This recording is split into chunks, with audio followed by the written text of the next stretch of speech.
Well, good day, folks, and welcome to another edition of Lumberjack Logic. I'm your host, Neil Johnson. Always excited to be with this report. Okay, I kind of dug. I found this thing, and I am like so excited about this. I can't wait to bring this to you. It is. We always knew the left was a little unaware, right? Not really. Yeah, they just lack self-awareness.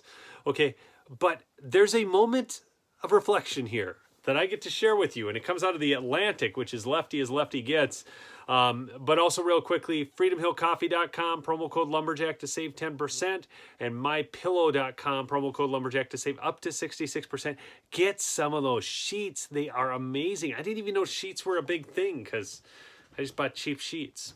Whatever, I'm telling you, it's wonderful having nice sheets. I mean, they are so comfortable. So out of the Atlantic, the experts somehow overlooked authoritarians on the left. Somehow they overlooked this. Now, many psychologists wrongly assumed that coercive attitudes exist only among conservatives. These people are such a joke. They have no view of history. I mean, like Mao, Stalin, we can go on. Oh, but yeah. Oh, they were all a bunch of righties, folks. There is nobody who is more concerned with power than the left, but these people in authoritarian attitudes, but these people cannot get this. This is by Sally Satel out of the Atlantic. It gets better. Okay, here we go. Donald Trump's rise to power if I read like this, it sounds more, like liberals would like. A little more NPR, BBC flair, all right? Donald Trump's rise to power generated a flood of media coverage and academic research on authoritarianism, or at least the kind of authoritarianism that exists on the political right. Over the past several years, some researchers have theorized that Trump couldn't have won in 2016 without support from Americans who deplore political compromise and want leaders to rule with a strong hand. Are you kidding me? It's so tough not to just go into full-on commentary here. What have we seen from the Biden regime? That's why we call it a regime. What did we see from Obama? What about the passage of Obamacare? Yeah, the Affordable Care Act that made my insurance premiums go up 400%, that one. When nobody in the country wanted it, and he had to do the Cornhusker kickback, the Louisiana Purchase, and what was the other one? To buy those senators off to get them to agree with him. Anyways, but I digress. Although right-wing authoritarianism is well documented, do tell, give me some documentations here. Social psychologists do not agree that a leftist version even exists. In February 2020, the Society for Personality and Social Psychology held a symposium called "Is Left-Wing Authoritarianism Real? Evidence on Both Sides of the Debate." Well, it wouldn't be too hard to go back and go, I wonder how that worked. Was Stalin a righty? Was Marx a righty? What about Xi Jinping? Come on, people are so stupid. But isn't this interesting? What I found so compelling about this article, folks, as I read through it, you're going to see that they're having a little moment of self-reflection. It's really odd. An ambitious new study on the subject by the Emory University researcher Thomas H. Costello and 5 colleagues should settle the question. It proposes a rigorous new measure of anti-democratic attitudes on the left, and by drawing on a survey of 7,258 adults, Costello's team firmly establishes that such attitudes exist on both sides of the American electorate. One co-author on the paper, I should note, was Costello's advisor, the late Scott Lilienfeld, with whom I wrote a 2013 book and numerous articles. I love how the left, do you see how she does that? One co-author of the paper was, with whom I wrote numerous book and numerous articles. She has to just stick that in there to inflate herself. Intriguingly, the researchers found some common traits between left-wing and right-wing authoritarians, including a preference for social uniformity, prejudice towards different others, willingness to wield group authority to coerce behavior, prejudice towards different others.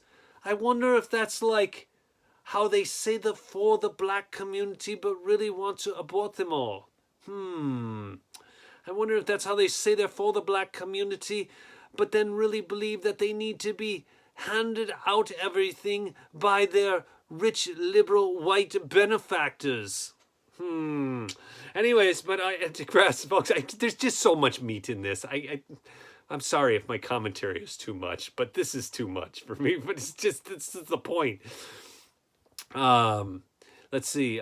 Willingness to wield group authority to coerce behavior. Have we seen any of that from the left lately? Cognitive rigidity. Oh my. There's been none of that either. I mean, there's so much fodder for this. I mean, aggression and punitiveness towards perceived enemies. Oh my. Has there been any aggression and punitiveness towards perceived enemies? The cancel culture? Do we declare outsized concern for hierarchy and moral absolutism? Oh, you mean moral absolutism? Like, if you don't agree with us, you're a goddamn fascist pig. You're a Nazi. You're like a dictator. These people, they can't. Now, folks, let me take you back to the beginning here. Many psychologists wrongly assume that coercive attitudes exist only among conservatives. This is the psychology community, okay? Now, overlook the authoritarian left. These are the people that you go to most often when you need help. Don't go to psychologists, folks. These lefties, listen, I think they're so unself-aware. How can they possibly come up with anything? Oh, gosh. All right. I'm moving on.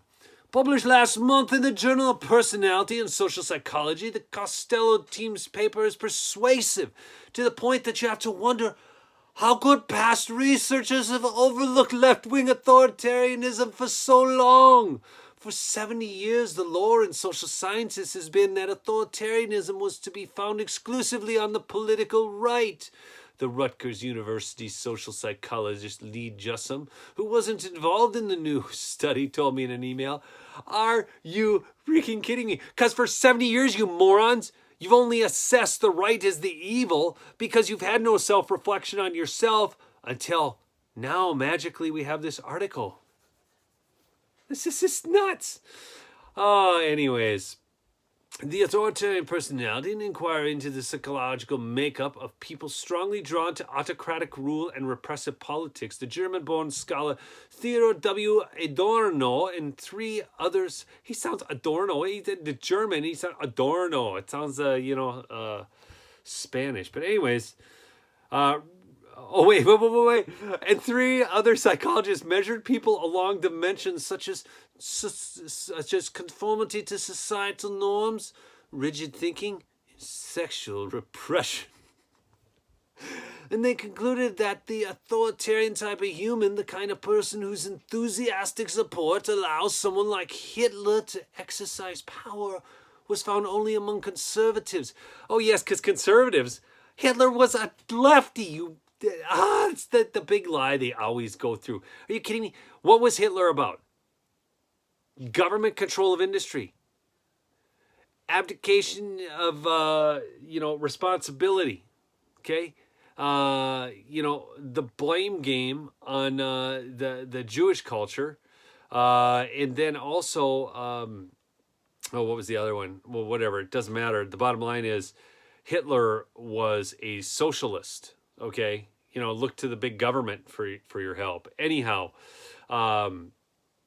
in the mid-1990s, the influential Canadian psychologist Bob Altemeyer described left-wing authoritarianism as the Loch Ness monster of political psychology. An occasional shadow, but no monster at all, folks. Subsequently, other psychologists reached the same conclusion.